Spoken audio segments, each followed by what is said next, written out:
Et si l'on vous disait que l'économie, en soi-même, pourrait arrêter votre croissance financière, cela peut sembler étrange, mais pendant que vous gardez votre argent dans la banque, l'inflation travaille en silence pour le faire valoir moins chaque jour.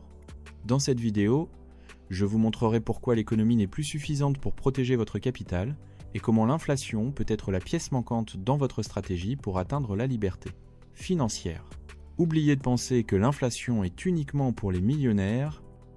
Il existe des méthodes simples, sûres et accessibles que tout le monde peut commencer à appliquer dès zéro. Si vous voulez vraiment que votre argent travaille pour vous et non contre vous, abonnez-vous à la chaîne et activez la cloche. Ce que vous apprendrez aujourd'hui peut changer la façon dont vous gérez votre argent pour toujours. L'économie est une habitude valeureuse qui nécessite discipline et engagement. Mais dans le contexte économique actuel, compter uniquement sur l'économie peut devenir une stratégie limitée et même préjudiciable. Le principal motif est l'inflation, un phénomène qui provoque l'augmentation généralisée des prix des biens et des services avec le passage du temps. Cela signifie que l'argent gardé perd son pouvoir d'acquisition. Avec la même quantité, on peut acheter moins année après année. Imaginons que quelqu'un dépose l'équivalent de 10 000 € dans un compte d'épargne qui offre un intérêt annuel de 1%. Si l'inflation annuelle est de 3%, le résultat est qu'en termes réels, cet argent perd sa valeur. Au cours d'un an, son pouvoir d'acquisition serait l'équivalent de 9 077 € d'aujourd'hui. Et à long terme, cet effet est encore plus évident. Avec une inflation constante de 3% annuelle, dans 20 ans, ces mêmes 10 000 € équivaudront à seulement 5 537 € en valeur actuelle. Cet impact silencieux réduit non seulement les économies destinées à des achats importants ou à des projets futurs, mais aussi le fonds d'urgence qui devrait garantir la stabilité. Beaucoup de personnes, par habitude ou par manque d'information, gardent leur argent en sécurité dans des comptes bancaires avec des rendements très bas, sans se rendre compte que si ces intérêts ne surpassent pas l'inflation, en réalité, elles perdent de l'argent année après année. Le problème s'aggrave quand les économies restent immobilisées, comme avec l'argent gardé en cash ou dans des comptes traditionnels sans stratégie supplémentaire. Même si le chiffre dans l'état de compte augmente légèrement, cette augmentation ne se traduit pas en plus de capacité d'achat. C'est une illusion monétaire. Nous pensons que nous avons plus d'argent, mais son pouvoir réel pour acquérir des biens et des services se réduit. L'inflation agit lentement mais constamment, érodant la valeur des économies chaque jour qui passe. Même si l'acte d'économiser favorise la discipline et le contrôle financier, il n'est pas suffisant pour protéger le patrimoine. En d'autres mots, économiser, c'est comme courir sur place. Un effort considérable est fait, mais il n'avance pas en termes réels. C'est pourquoi, même si l'économie reste un pilier fondamental de la santé financière, il est nécessaire de la compléter avec d'autres stratégies qui permettent à l'argent non seulement de conserver sa valeur, mais aussi d'augmenter au-dessus de l'inflation. L'investissement est l'outil qui permet de rompre ce cycle et de transformer l'épargne statique en un capital qui génère plus d'argent. Et même si, dans cette section, nous nous concentrons sur pourquoi seulement l'épargne n'est pas suffisante, dans les prochaines sections, nous verrons comment passer vers l'investissement de manière sûre et efficace. Numéro 2. L'inflation et comment elle vous affecte.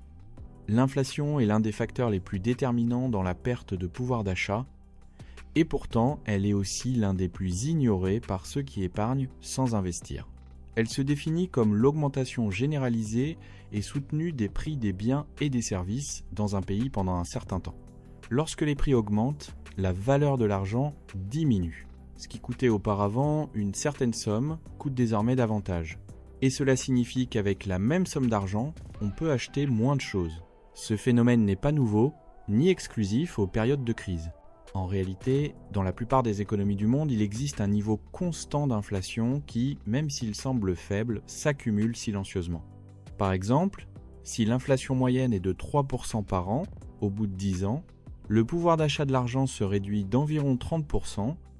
Cela signifie que sans rien faire, une personne peut perdre une partie significative de son patrimoine réel simplement avec le temps.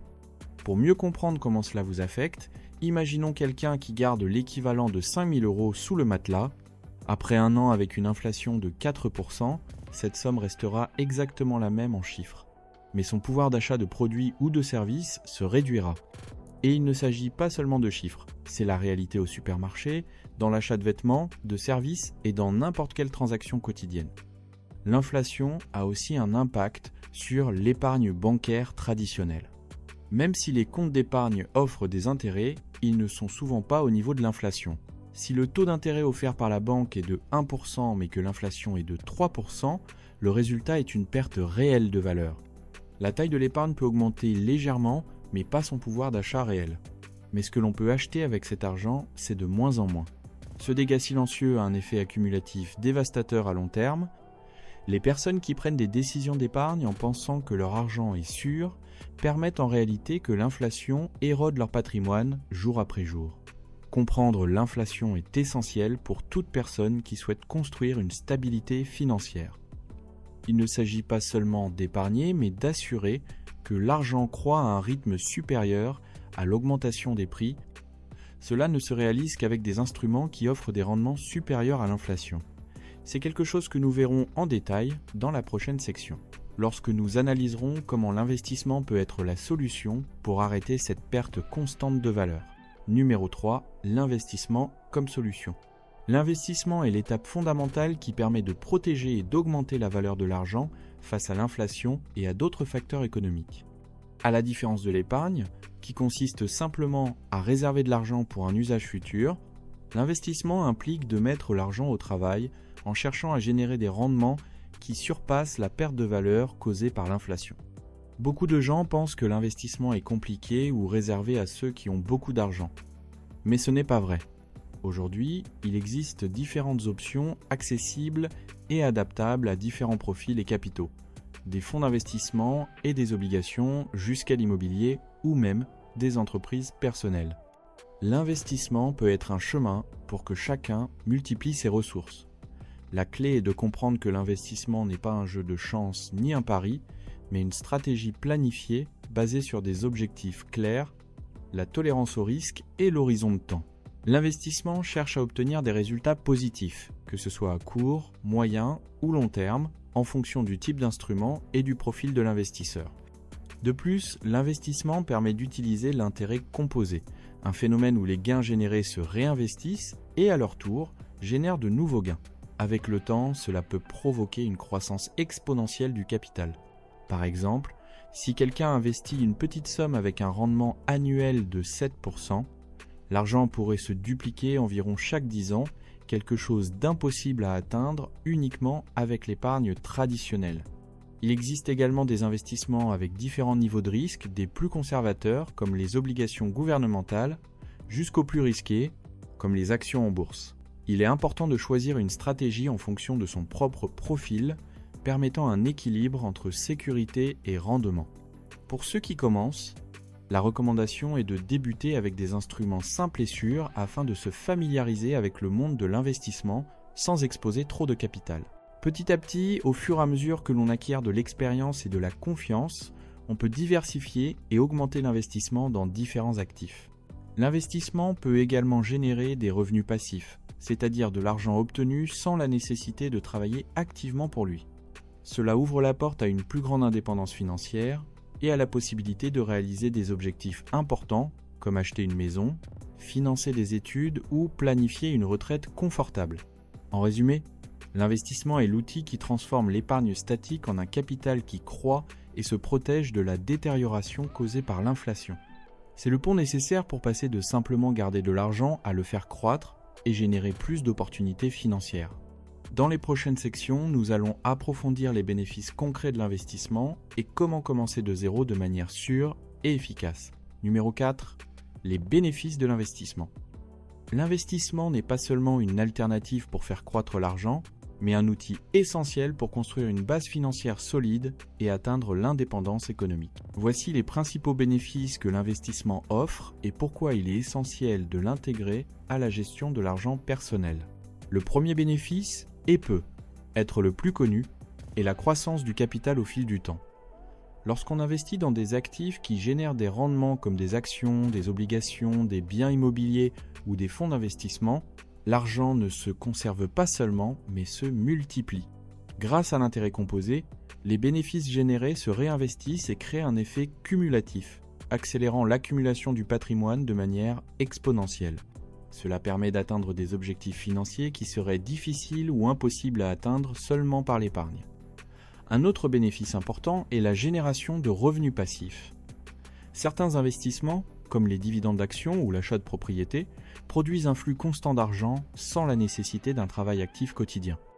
Cela permet de diversifier les sources de revenus et réduit la dépendance au salaire traditionnel, rapprochant les personnes de la liberté financière.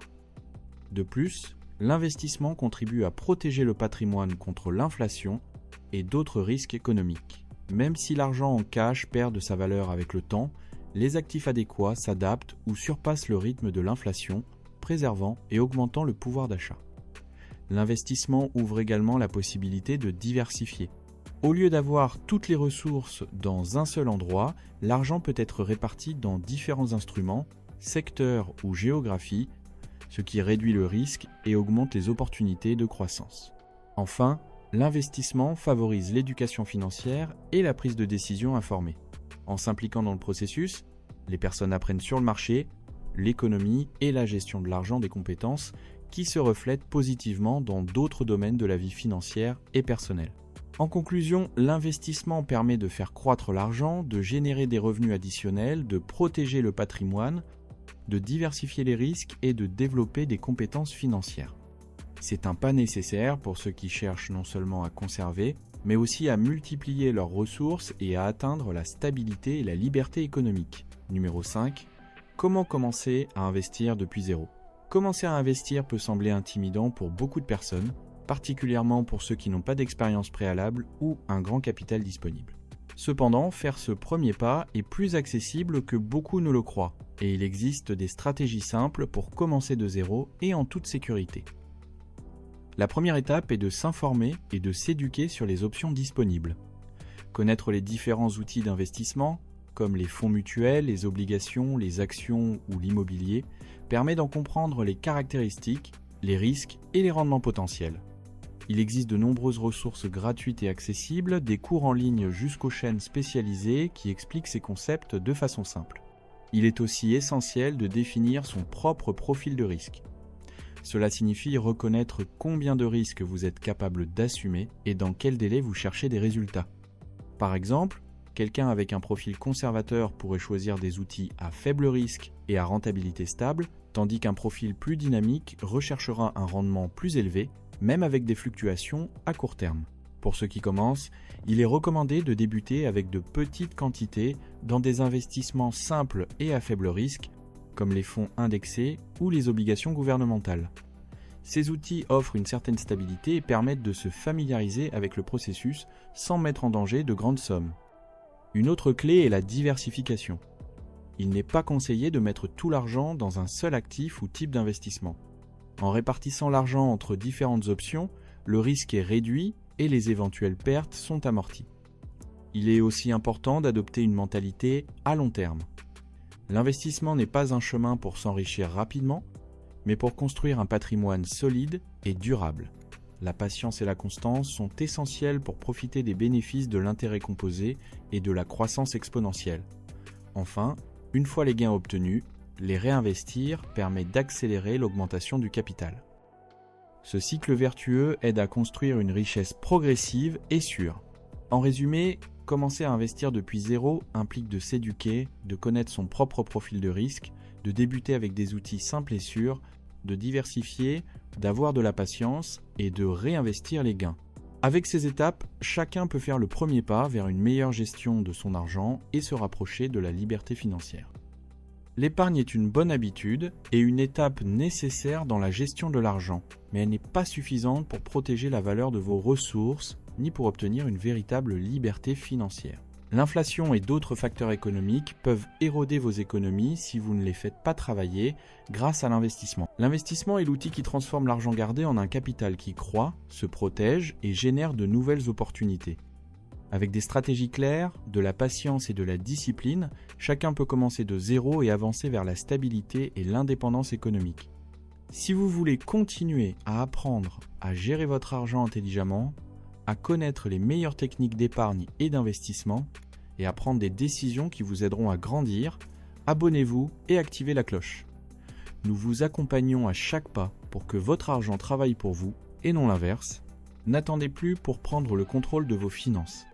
C'est le moment de faire croître votre patrimoine et d'assurer un meilleur futur. Vous avez un peu d'argent gardé, mais vous ne savez pas si le laisser à la banque, l'investir ou le cacher sous le matelas. C'est une question plus commune que ce que cela semble.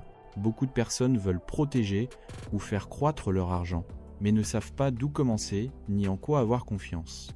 C'est pourquoi, dans cette vidéo, vous trouverez un guide pratique avec 8 options réelles et faciles à comprendre pour économiser ou investir, même si vous partez de zéro. Il ne s'agit pas de formules magiques ni de promesses creuses. Ici, nous expliquons les avantages et les défauts de chaque option avec clarté, afin que vous choisissiez ce qui vous convient le mieux. Si vous voulez arrêter d'avoir votre argent bloqué et commencer à prendre des décisions plus intelligentes avec ce que vous avez, cette vidéo est faite pour vous. Et si vous ne l'avez pas encore fait, abonnez-vous à Investir un peu pour apprendre, chaque semaine, à bien utiliser votre argent. Première option, le compte d'épargne numérique. Est-il utile pour commencer ? Les comptes d'épargne numérique sont devenus l'une des façons les plus accessibles de commencer à gérer l'argent de manière sûre et ordonnée. Ils sont proposés par des banques ou des plateformes fintech et se gèrent entièrement en ligne, depuis le téléphone ou l'ordinateur. Ils ne requièrent pas de se rendre en agence ni de disposer de montants minimum, ce qui les rend idéaux pour ceux qui font leur premier pas financier. L'un des principaux avantages est la facilité d'ouverture. Dans de nombreux cas, avec seulement une pièce d'identité officielle et un selfie, il est possible d'activer le compte en moins de 10 minutes. En plus, ils permettent de recevoir de l'argent, de payer des services, d'effectuer des transferts et, dans certains cas, d'obtenir des revenus quotidiens sur l'argent conservé. Des plateformes comme Boursobank ou Revolut, par exemple, offrent un rendement qui a oscillé entre 5% et 7% par an, basé sur des instruments financiers à faible risque, comme les ETF. Selon la Commission nationale bancaire et des valeurs, ces comptes sont régulés et sont sûrs, à condition qu'il s'agisse d'une plateforme autorisée. De plus, ils permettent de séparer l'argent en sections ou en objectifs d'épargne, ce qui aide à organiser les finances personnelles sans complications. Bien sûr, il faut tenir compte du fait que leurs rendements, même s'ils sont meilleurs que ceux de nombreux comptes traditionnels, ne dépassent que rarement l'inflation. C'est pourquoi, bien qu'ils constituent un excellent point de départ pour créer l'habitude de l'épargne, ils ne sont pas la meilleure option à long terme si l'objectif est de faire réellement croître son argent. En résumé, un compte d'épargne numérique est utile, sûr et éducatif. Il est idéal pour celles et ceux qui souhaitent commencer du bon pied, sans commission, sans complications et avec un outil qui aide à contrôler l'argent directement depuis le téléphone. Deuxième option, le compte à temps fixe. Faire fructifier votre argent. Est-ce que cela vaut la peine ? Le compte ou l'investissement à temps fixe est l'une des manières les plus traditionnelles d'épargner dans le système financier. Il consiste à déposer une certaine somme d'argent dans une institution financière pendant une durée déterminée. Par exemple, 30, 90 ou 180 jours en échange d'un rendement prévu. Pendant ce temps, l'argent ne peut pas être retiré sans pénalité. Ce type d'instrument est très utilisé par les personnes qui souhaitent éviter la tentation de dépenser leur argent et obtenir un revenu supplémentaire sans assumer de risques importants. L'un de ses principaux avantages est qu'il offre un taux fixe. Dès le départ, vous savez combien vous allez gagner. Par exemple, selon les statistiques, certaines banques et plateformes numériques offrent des rendements de 9% à 11% par an pour des durées de court à moyen terme, ce qui peut être attractif si l'on compare avec des comptes d'épargne classiques. De plus, il existe des plateformes numériques qui permettent d'obtenir des revenus fixes avec des montants accessibles, comme 100 ou 500 €, ce qui facilite la participation, même avec peu d'argent. Et plusieurs de ces options sont protégées par l'Institut pour la protection de l'épargne bancaire, qui garantit jusqu'à 700 000 € en cas de défaillance de l'institution. Cependant, son principal inconvénient est le manque de liquidité. Si vous avez besoin de votre argent avant la fin de la période, vous perdez une partie ou la totalité des intérêts gagnés. De plus, si l'inflation dépasse le taux convenu, l'argent peut perdre de la valeur en termes réels. En résumé, le placement à temps fixe est utile si votre objectif est clair. Vous savez que vous n'aurez pas besoin de cet argent à court terme et vous recherchez la sécurité. C'est une manière disciplinée d'épargner mais pas la plus rentable sur le long terme. Troisième option, les fonds d'investissement conservateurs, sécurité et rendement. Les fonds d'investissement conservateurs sont une excellente option pour celles et ceux qui recherchent une alternative plus rentable qu'un compte d'épargne ou un placement à temps fixe, sans pour autant assumer des risques élevés. Ils sont conçus pour protéger l'argent et offrir un rendement stable à travers des instruments financiers à faible risque, comme les obligations d'État ou la dette d'entreprises solides. Un fonds d'investissement fonctionne comme une cagnotte dans laquelle de nombreuses personnes placent leur argent. Cette somme est ensuite gérée par des experts qui investissent dans différents actifs. Dans le cas des fonds conservateurs, la majorité des investissements est orientée vers des instruments à revenus fixes, comme les ETF ou les bons du Trésor dans d'autres pays. Cela permet à l'argent de croître de manière modérée, mais plus constante, avec une exposition réduite aux pertes. Plusieurs plateformes proposent ce type de fonds avec des montants accessibles, allant de 100 à 1000 euros. Selon ces fonds, peuvent générer un rendement annuel de 6% à 9%, bien que cela varie selon les conditions du marché et le fonds choisi. Un avantage clé est que l'argent ne reste pas immobilisé. Il peut être retiré à tout moment, même si certains fonds prennent entre 24 et 72 heures pour se liquider. De plus, étant régulés par la Commission nationale bancaire et des valeurs, ils offrent un niveau de sécurité adéquat pour celles et ceux qui commencent. Bien sûr, il est important de rappeler que ces fonds ne garantissent pas de rendement fixe. Même si le risque est faible, ils peuvent présenter de petites fluctuations à court terme. C'est pourquoi ils sont idéaux pour celles et ceux qui souhaitent commencer à investir sans avoir peur du marché. En résumé, les fonds d'investissement conservateurs combinent stabilité et rendement et constituent une excellente porte d'entrée dans le monde de l'investissement sans complications. Quatrième option, les crypto-monnaies. Bitcoin, stablecoin. Risque ou opportunité? Les crypto-monnaies sont devenues une alternative de plus en plus populaire pour celles et ceux qui souhaitent diversifier leur épargne ou investir avec la possibilité d'obtenir des rendements élevés. Cependant, elles font aussi partie des options les plus volatiles et risquées du marché. Est-ce pertinent d'entrer dans cet univers? Tout d'abord, il est important de comprendre ce que sont les crypto-monnaies. Une crypto-monnaie est une forme de monnaie numérique décentralisée, c'est-à-dire qu'elle ne dépend ni des banques ni des gouvernements. La plus connue est le Bitcoin, mais il en existe d'autres comme l'Ethereum ou encore les stablecoins comme l'USTE ou l'USDT qui sont liés à l'euro. Ces derniers sont considérés comme plus stables et, pour cette raison, attirent celles et ceux qui souhaitent se protéger contre l'inflation ou la dévaluation locale. L'un des principaux avantages d'investir dans les crypto-monnaies est la possibilité d'obtenir des rendements élevés. Par le passé, le Bitcoin a multiplié sa valeur sur de courtes périodes, même s'il a également connu de fortes baisses. Par exemple, entre mars 2020 et novembre 2021, le Bitcoin est passé d'une valeur inférieure à 5 000 euros à plus de 60 000 euros.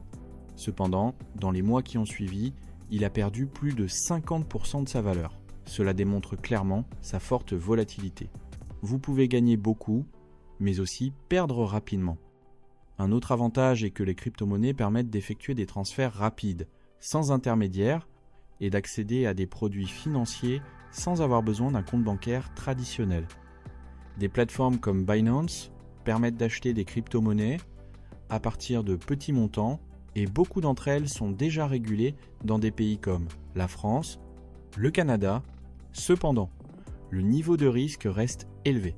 En plus de la volatilité, vous devez être prudent face aux fraudes, au piratage ou aux pertes dues à une mauvaise gestion des clés privées. C'est pourquoi il est recommandé d'utiliser des portefeuilles sécurisés, d'activer l'authentification en 2 étapes et de ne jamais partager vos informations confidentielles. En résumé, les crypto-monnaies peuvent représenter une opportunité intéressante si vous comprenez les risques et investissez avec précaution. Elles ne sont pas recommandées pour conserver votre épargne principale, mais plutôt pour une petite partie du capital destinée à la diversification ou à l'apprentissage du monde financier numérique. 5e option, acheter de l'or ou de l'argent, numérique ou physique, valeur refuge ou argent immobilisé. L'or et l'argent ont été considérés pendant des siècles comme des actifs refuges. En période de crise économique, d'inflation ou d'instabilité politique, de nombreuses personnes utilisent ces métaux comme un moyen de protéger leur argent.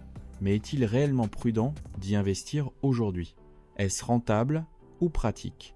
Tout d'abord, il est important de comprendre pourquoi l'or et l'argent sont considérés comme sûrs. Contrairement à la monnaie liquide qui perd de la valeur avec l'inflation, ces métaux ont tendance à conserver leur valeur dans le temps. C'est pourquoi les grands investisseurs et les gouvernements conservent souvent une partie de leurs réserves en or. Selon les statistiques passées, l'or a enregistré une croissance moyenne d'environ 6 à 7% par an au cours des 2 dernières décennies, même si cette évolution n'est ni linéaire ni garante de gains à court terme. Aujourd'hui, il existe 2 principales façons d'investir dans les métaux précieux, la forme physique et la forme numérique. La forme physique implique l'achat d'or ou d'argent et leur conservation à domicile ou dans des coffres de sécurité. Cette option procure un sentiment de contrôle, mais elle comporte des coûts associés, comme le stockage et la sécurité. Il peut également être difficile de revendre rapidement en cas d'urgence. D'un autre côté, il existe l'investissement numérique. Certaines plateformes permettent d'acheter des fractions d'or ou d'argent adossées à du métal réel, conservées dans des installations sécurisées, ou même certaines banques traditionnelles proposent des certificats liés aux métaux précieux. Cette modalité est plus pratique et permet d'éviter les risques liés à la gestion physique. Toutefois, il est important de rappeler que ni l'or ni l'argent ne génèrent d'intérêt ni de rendement par eux-mêmes. Leur valeur dépend uniquement de l'offre et de la demande sur le marché.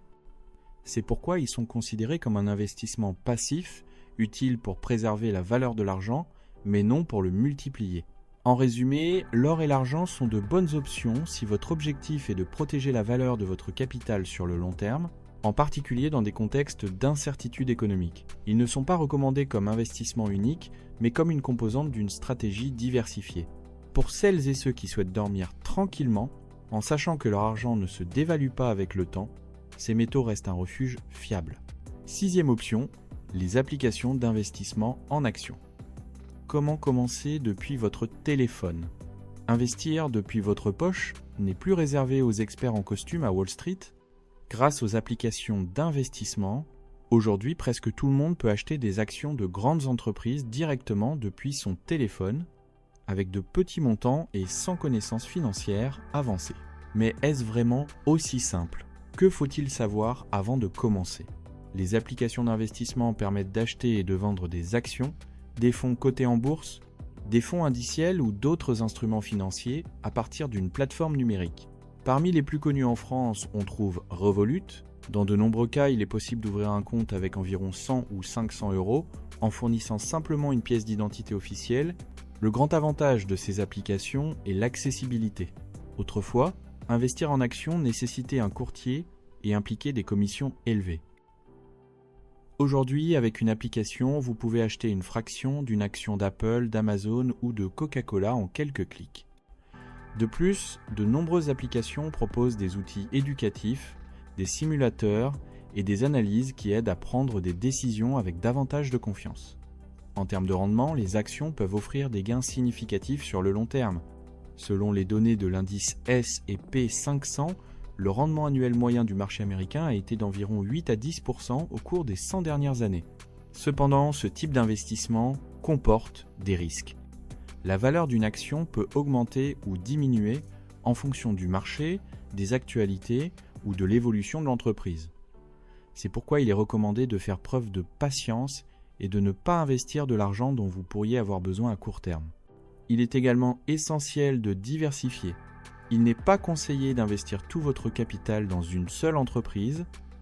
Il existe des fonds indiciels qui permettent d'investir dans plusieurs actions en même temps, avec moins de risques et davantage de stabilité. Parmi les exemples les plus populaires figurent ceux qui répliquent l'indice S&P 500 ou le Nasdaq. En résumé, les applications d'investissement ont démocratisé l'accès au marché financier. Ce sont des outils puissants pour celles et ceux qui cherchent à faire croître leur argent dans le temps et qui sont prêts à apprendre et à assumer certains risques.